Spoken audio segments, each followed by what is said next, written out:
MSI's GE67 HX has a new 1440p 240Hz OLED screen, and although the results are kind of insane, it's not perfect, it's got some problems too. Here's what you need to know. The GE67 HX is basically a refreshed GE66, but as you can probably guess from the name, it uses Intel's new 16-core HX processor. Otherwise, it's also got some subtle design changes, including the laser-engraved MSI text on the lid and new bottom panel design. The laptop has a metallic finish on both the lid and interior with MSI's titanium dark grey finish. The build quality feels good. The keyboard area doesn't have much flex even when pushing down hard. It's perfectly solid when just typing normally. There's only a little flex to the lid, and the hinges felt sturdy enough even when ripping the lid open. But it's too early to say how these will hold up long term. There's no dedicated spot to get your finger in to open the lid,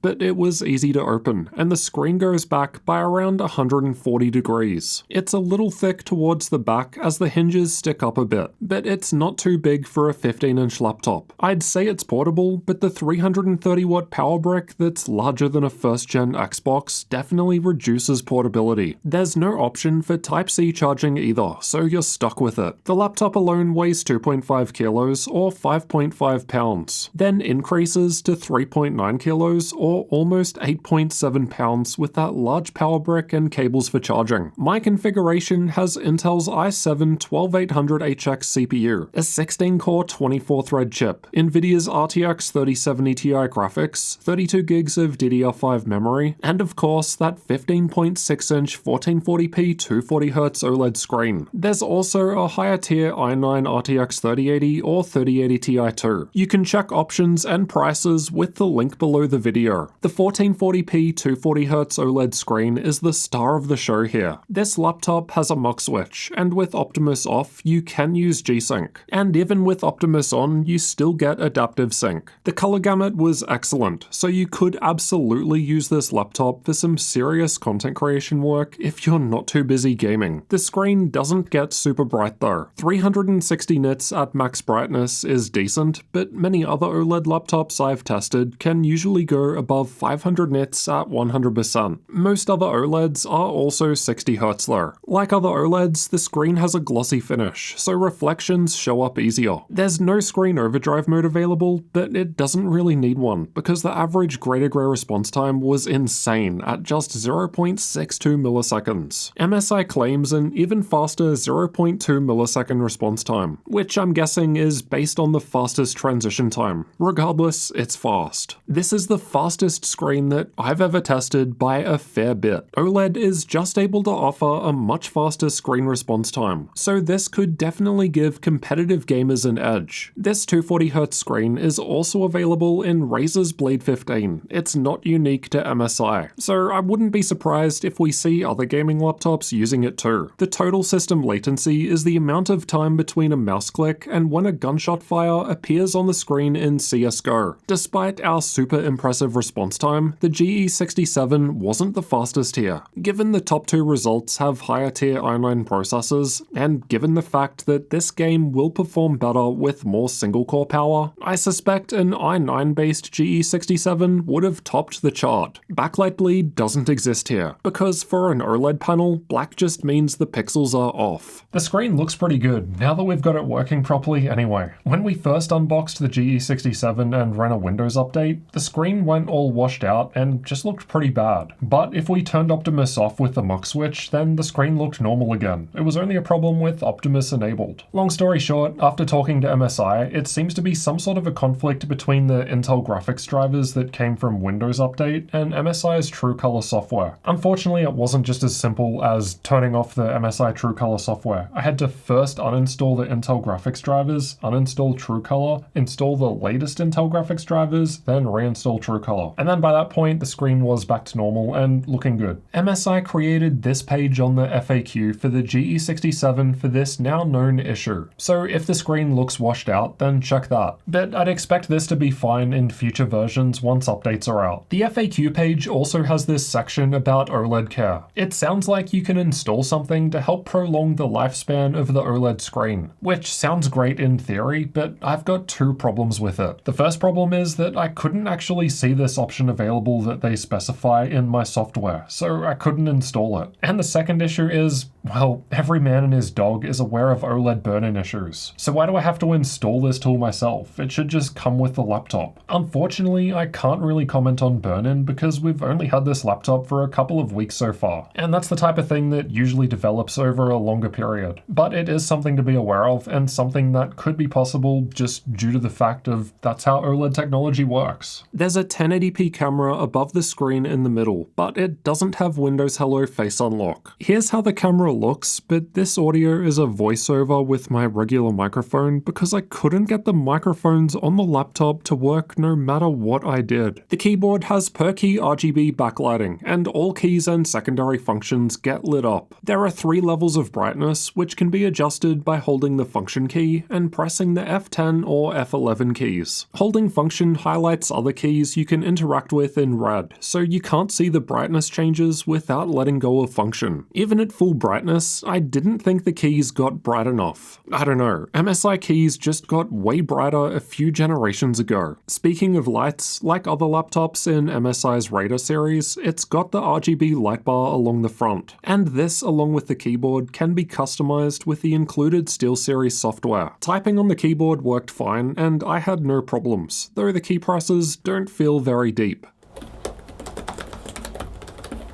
The power button is right next to the delete key, and by default, accidentally pressing it will put the laptop to sleep, but you can change this behavior through the power settings in Windows. The touchpad felt okay, but felt a bit harder to click compared to many others I've tested lately. You also can't physically press down and receive click feedback on the top quarter, but you can still tap there to click. The left side has a Kensington lock up the back, an air exhaust vent, USB 3.2 Gen 2 Type A and Type C ports, and a 3.5mm audio combo jack. The right side has a couple of USB 3.2 Gen 1 Type A ports, a full-sized SD card slot, and there's an air exhaust vent on this side too. The rest of the ports are on the back in between air exhaust vents. From left to right, there's a Thunderbolt 4 Type C port, 2.5 gigabit Ethernet, which I found easy to unplug without lifting the laptop as it's high enough, followed by HDMI 2.1 output and the rectangular power input on the right. Unfortunately, it could not be charged with either of the Type C ports, which seems like a bit of a missed opportunity considering how big that 330 watt power brick is. Regardless of Optimus being on or off, the left Type C port and rear HDMI port connects directly to the NVIDIA graphics, bypassing Optimus. According to MSI's spec sheet, the rear Thunderbolt 4 Type C port is supposed to also have DisplayPort support, but we couldn't get it working with our monitor, whether or not Optimus was on or off. So, not sure what the problem was there. We also confirmed the HDMI port could run a 4K external screen at up to 120Hz 8-bit with G-Sync, so variable refresh rate. Getting inside requires taking out 11 Phillips head screws, but 2 of them are randomly shorter than the rest, so make sure you keep track of them when removing. You definitely don't want to put a long screw into a short hole.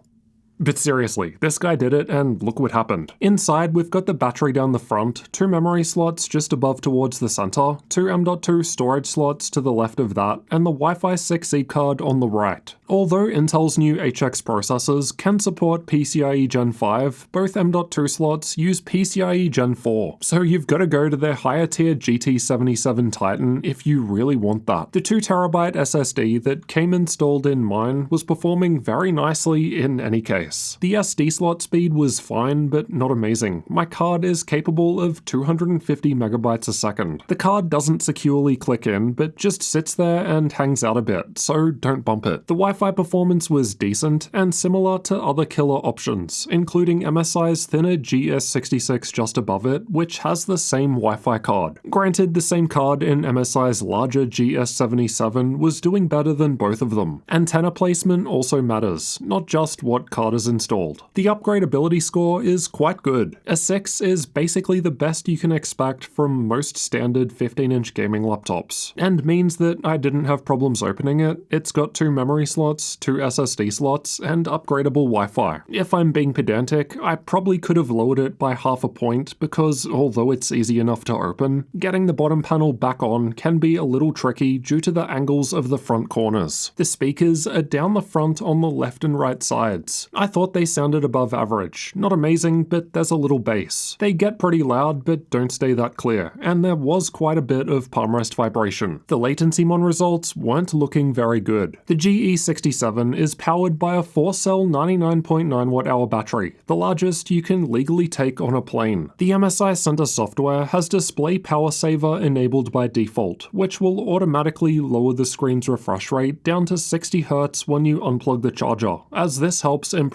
battery life. It automatically reverses and goes back to 240 Hz when you reconnect the charger, and this is why the screen flashes black. It would have been better if the software actually told you what it was doing on screen. Other laptops will pop up something to note the refresh rate change. Otherwise, you might have no idea why the screen is flashing black if you're not aware of the feature. The battery lasted for around 5 hours in my regular YouTube video playback test. Not an amazing result compared to the AMD Ryzen-based machines towards the top of the graph, but not too bad for an Intel laptop. Unfortunately, I didn't get MSI's GE66 last year, but the year before's version was lasting quite a bit longer with the same sized battery. I also want to note that I tested battery life with MSI's Super Battery Mode enabled, but for some reason the fans were going the whole time during the video playback test. This didn't happen in silent mode, but I didn't spend another 5 hours to see if that affects battery life. Let's check out thermals next. There are quite a few heat pipes, 2 of which are shared between the CPU and GPU. MSI's phase change thermal pad is used on both the CPU and GPU for all GE67 configurations. It's got 2 fans which exhaust air out of both the left and right sides, as well as out the back. There are holes for air to get in directly above the fans, as well as some vents near the M.2 drives and Wi-Fi card. The MSI Center software lets us change between different performance modes, which from lowest to highest are silent, balanced, and extreme performance. Extreme mode applies a little 70 MHz overclock to the GPU by default, but you can change that here. Extreme mode also lets you enable cooler boost, which sets the fans to full speed, or you can also go into advanced mode to customize them a bit. You can also hold the function key and press F8, the one with the fan icon, to max out the fan at any time, regardless of the performance mode in use. This works in Linux too, no software is needed. Unlike the higher tier GT77, there's no undervolt applied by default, but you can set one through the BIOS. The internal temperatures were cool when just sitting there idle. The rest of the results are from combined CPU and GPU stress tests, which aim to represent a worst case full load scenario. Temperatures were highest in balanced mode, where the NVIDIA graphics were hitting NVIDIA's defined 87-degree thermal throttle limit. The higher extreme mode was a little cooler despite offering better performance, because the fans get louder. Enabling cooler boost to max out the fans lowered the CPU by 3 degrees and GPU by 6, while the cooling pad I test with, linked below the video, was able to offer a similar temperature decrease. These are the clock speeds for the same tests just shown. There's not really much difference in extreme mode with the fans on auto or maxed out with cooler boost, because thermals weren't actually a limit in extreme mode. The cooling pad also doesn't make a noteworthy difference to the performance. Again, because thermals aren't a limit in this workload with my ambient room temperature. We can see that extreme mode was always running with the CPU at 55 watts and GPU at 150 watts, the highest that NVIDIA allows for the RTX 3070 Ti. Even with the CPU idle, 150 watts is as high as the 3070 Ti can go with dynamic boost, so also being able to hit 150 with the CPU fully loaded up too is a great result. The 3080 and 3080 Ti configurations apparently go up to 175 watts. Balanced mode might have gone higher, but it was hitting thermal limits. Here's how an actual game performs with the different performance modes in use. No surprises here. Higher mode means higher power limits, which equals higher performance, but at the expense of louder fans, as you'll hear soon. The CPU power limits are able to go higher when the GPU isn't being used. Extreme mode started out in Cinebench at 170 watts according to hardware info, but over the next minute or so dropped down before stabilizing around 110 watts or so. It varied as thermal throttling was the limit, but above 100 watts for the CPU in a laptop is quite high, so that's fair enough. It's a great result compared to other laptops, coming in at second place in terms of multi-core score. It's only slightly ahead of MSI's GT77 Titan, but that's a larger machine which you'd expect to have better cooling, and thermals are a limit limit for both in this test. The single-core score of the GE67 is a little behind those other i9 HX parts, as i9s have higher single-core turbo boost speeds compared to i7. Performance drops back when we unplug the charger and instead run purely off of battery power. The single-core score hardly changed and is quite good compared to most other laptops tested. The multi-core score is the best we've ever seen from any laptop while running on battery power. A great result, and there's finally an Intel machine that's able to beat the best AMD options here. Most laptops I test are in the low 30 degrees Celsius range on the keyboard at idle, and the GE67 was right in line with this. It gets warmer with the stress test running in silent mode. It's fairly warm, but it's also running quiet too. Balanced mode was similar, so a bit warm in the middle of the keyboard, but otherwise fairly cool. Extreme mode with cooler boost on isn't that much different, but it's also not really much louder compared to leaving the fans on auto speed. Let's have a listen.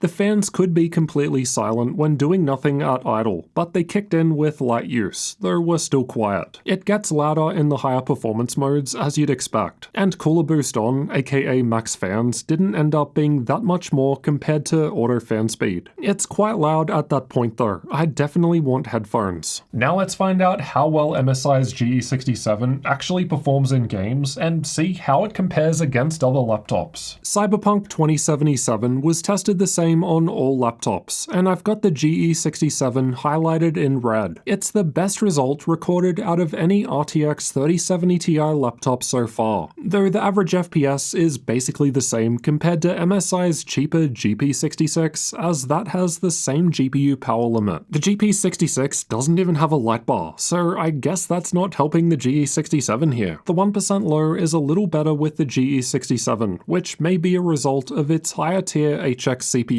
It's still the best 3070 Ti at the higher 1440p resolution, and not too far behind a number of powerful 3080 Ti machines. It's a fair bit ahead of lower wattage 3080 Ti options, showing that power limit is an important factor as the 3070 Ti is performing better. Red Dead Redemption 2 was tested with the game's benchmark tool. The GE67 is tied for first place out of the 3070 Ti laptops tested, and this is an impressive result considering the laptop just ahead of it had water cooling. It's the best 3070 Ti result at the higher 1440p resolution, though it's only a little more than 1 FPS ahead of others, which is within the margin of error, and honestly not a difference you'd actually notice when playing. Again, it's not too far at all behind 3080 Ti laptops with higher power limit ranges. The GE67 was basically performing the same as MSI's cheaper GP66 in Control at 1080p. This is a GPU-heavy game, so the CPU differences between H and HX won't matter much here. Both laptops run the 3070 Ti at the same 150 watts, so a similar result is to be expected. Though if I recall, the GP66 does also use cheaper DDR4 memory. They're basically the same at 1440p too, and again not that far behind more expensive 3080 Ti alternatives. The difference between H and HX CPUs would be even smaller at higher resolutions like this. But make sure you're subscribed for my upcoming comparison between a 12900H and 12900HX. Here are the 3D Mark results for those that find them useful. Now for some content creator tests. Adobe Premiere was tested with the Puget Systems benchmark tool, and MSI's GE67 was the second highest scoring laptop we've tested so far, only behind the larger Asus Scar 17 Special Edition, which has both a higher tier CPU and GPU. It's also ahead of MSI's larger GT77 Titan, an impressive result from a 15-inch machine with lower specs. The GE67 was only beaten in Adobe Photoshop by those larger 17-inch machines with i9 HX processors and higher tier GPUs. This is still a high result, both for a 15-inch machine and also an i7, as most of the others near the top are i9 with higher single-core turbo speeds, which is something that I've found to affect these scores. DaVinci Resolve lacks GPU power, and the GE67 is scoring about the same as the 3070 Ti in gigabytes Aura 17X, despite that having a lower GPU power limit. Regardless, it's still one of the best results recorded and only behind those larger 17-inch laptops. This could certainly make a nice machine for content creators too, considering the OLED screen. Blender was tested with the Open Data benchmark, and this was the second best result we've recorded so far from an RTX 3070 Ti laptop, though it's basically the same as Lenovo's Legion 5i Pro, which has the same maximum GPU power limit. Dell's G15 with slightly lower GPU power limit was close by too. We've also tested SpecViewPerf, which tests out various professional 3D workloads. MSI's advanced BIOS can be unlocked by entering this epic cheat code. Just like previous MSI laptops, you get a seriously crazy level of options to control through here. And combined with the fact that the HX chip is unlocked, there's quite a lot you can do in here, from undervolting, overclocking, or adjusting power and thermal limits. Linux support was tested with an Ubuntu 22.04 live CD. By default, the keyboard, touchpad, speakers, camera, and Ethernet worked, but Wi-Fi wasn't recognized, which seems to be the case with many laptops. It probably needs additional drivers. Keyboard shortcuts to max the fans, adjust key brightness, and volume work, but screen brightness didn't work. That might be because I had to boot with Optimus off in BIOS with safe graphics mode in order to avoid a no memory error, which seems to be a known bug. Let's discuss pricing and availability next. This will change over time, so refer to the link below the video for updates and sales. At the time of recording, the GE67 with same specs I've tested here seems to start for $2,500 US at Newegg. It's about $30 more expensive through Amazon, while Best Buy is $50 more and currently sold out. But they frequently run sales, so again, check the link below the video for deals. All things considered, MSI's GE67 is a nice little update over their GE66. You can of course still get a 12th gen GE66, it's not discontinued or anything, but if you want the extra CPU power of the HX chip, OLED screen, or slightly different design features, then the GE67 is probably worth considering over that. The OLED screen is great for either gaming or content creation. Just be aware of the potential issues that OLED inherently has as a technology, such as future possible burn-in. But like I said earlier, MSI apparently has some software that will help with this, though as mentioned, I wasn't able to get it installed. And I don't understand why it doesn't come with this laptop out of the box. We also didn't really have a great out-of-box experience after the Windows update with those washed out colors. But again, it's a known issue and we know how to fix it now. And in theory, that wouldn't be a problem in future once updates go out anyway. The performance is great from this laptop, both in terms of CPU and GPU. But in order to sustain it, you need a large and heavy 330 watt power brick, which really reduces portability. Other things that I didn't like were that the keys just look a bit dim even when they're at full brightness. And for whatever reason, I couldn't get the microphones to work. So I'm not sure if this is just my unit or what. I'm guessing it's just this unit because a member of my Discord server has already bought this machine. You can join our Discord server with that link below the video, by the way. Anyway, they told me that they were able to record audio, but it sounded quiet. So that's probably the type of thing that can be changed with some settings in Windows, but at least they could record any audio at all, because I couldn't. At the end of the day, you could spend less money on MSI's GP66, which also runs the GPU at the max power limit and performs quite similarly in games. It just depends how much you care about the other nice-to-have features like the OLED screen, extra CPU cores, and of course that RGB light bar. Maybe you shouldn't even be buying Intel in your laptop this year. What about AMD? We've compared both Intel and AMD laptop CPUs in 21 games at 2 resolutions in this video, so check that one out next so you don't make a mistake when buying. If you want to see all the other differences like application performance in video editing, compiling, battery life, or thermals, then check this one instead. I'll see you over in one of those videos next.